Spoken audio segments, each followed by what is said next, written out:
they sent you in Africa for nothing, Quinty. Push it by themselves. We'll end it with Carthaginian allies. I heard they already took the Syrian city. And now they are smashing missile traps in Libya.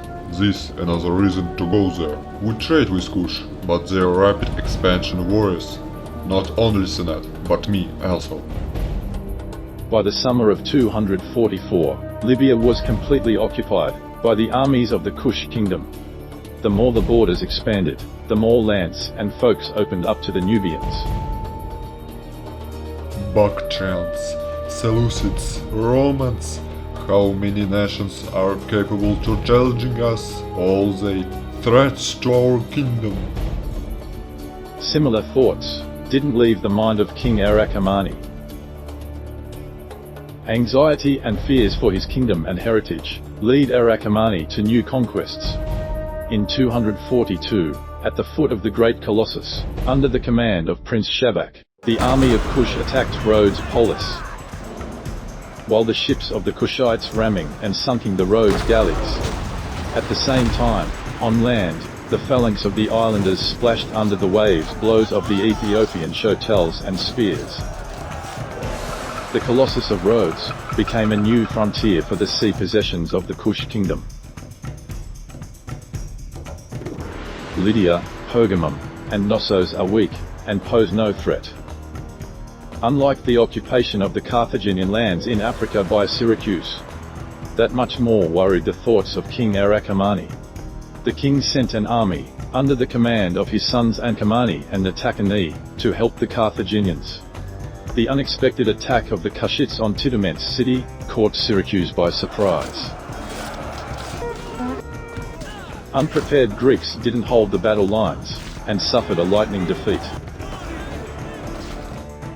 In the summer of 241, an army led by Natakani stormed the walls of Capsa.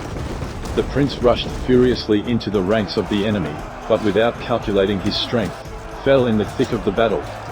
In spite of this, the army of the Kushites took the city. The body of the deceased was taken to his homeland by his wife, now widow, Dalhia. Seeing that Syracuse were losing strength, Romans decided to finish off Carthage themselves, and besieged the city walls. At the same time, Prince Ankamani was fighting for the Domitia city. Ankamani tried to minimize the loss in his army, especially since the Syracuse armies were nearby, and should have expected a retaliatory attack. However, their basilevis decided to flee to their homeland with his army, through the Romans' lands. And the Greeks' generals were hesitant to lead their armies into battle. But Natakani's widow Dahia had no intention of waiting. In 240, Dahia led an army to revenge the death of her deceased husband.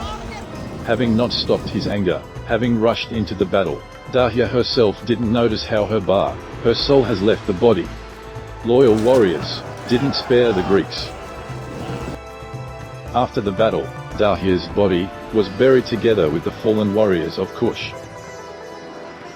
Realizing the dangerous situation of his people, Syracuse General Eratosthenes, knowing that enemy spies were watching all his army movement, trying to buy time by using deceptive maneuvers. We will not poison the truth. Find the ships. Course to Sicily. Ordered Ankamani. In autumn 238, Hili led the Syracusans into battle. During the fierce battle, Kush warriors fought heroically, and as a result, the spirit of the Greeks was broken, as well as their ranks. The commander Hili perished from Ankamani hands. The losses in the Ankamani army were too great to lead an army to storm the capital. Instead, the prince lured the enemy outside the city walls.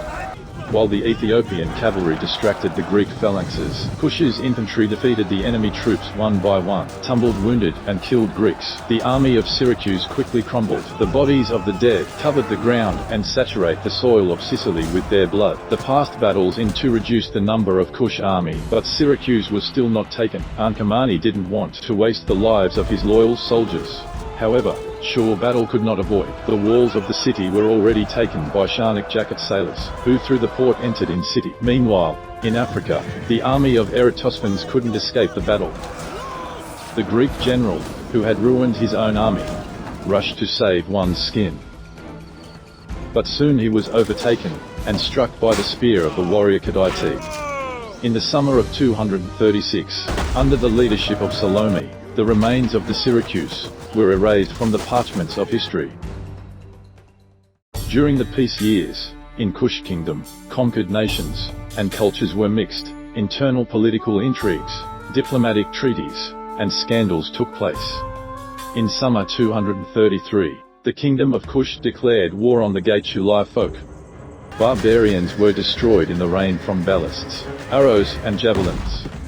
An army led by the Salome sisters won an inevitable victory. The Migdal city people's inhabitants surrendered. However, the enemy was finally broken, only when the army of King Tehako was trampled into the sands of Africa. In winter 232, Rome declared war on the Knossos Polis. The kingdom of Kush had to act quickly, since they had their own plans for the Crete island. In 232, the trade agreement with Knossos was terminated. In autumn, started the storming of the Iapytna city.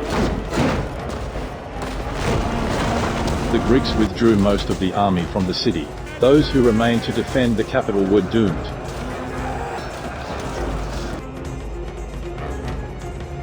In 231, the Kush fleet sank Greek barges one after another. The fleeing Knossos dissolved across the Black Sea, turning into small pirates. If you like this video, please put like and subscribe to the channel. And if you can, consider the possibilities to support the video in this format through a Patreon or Boosty, then using the links in the description.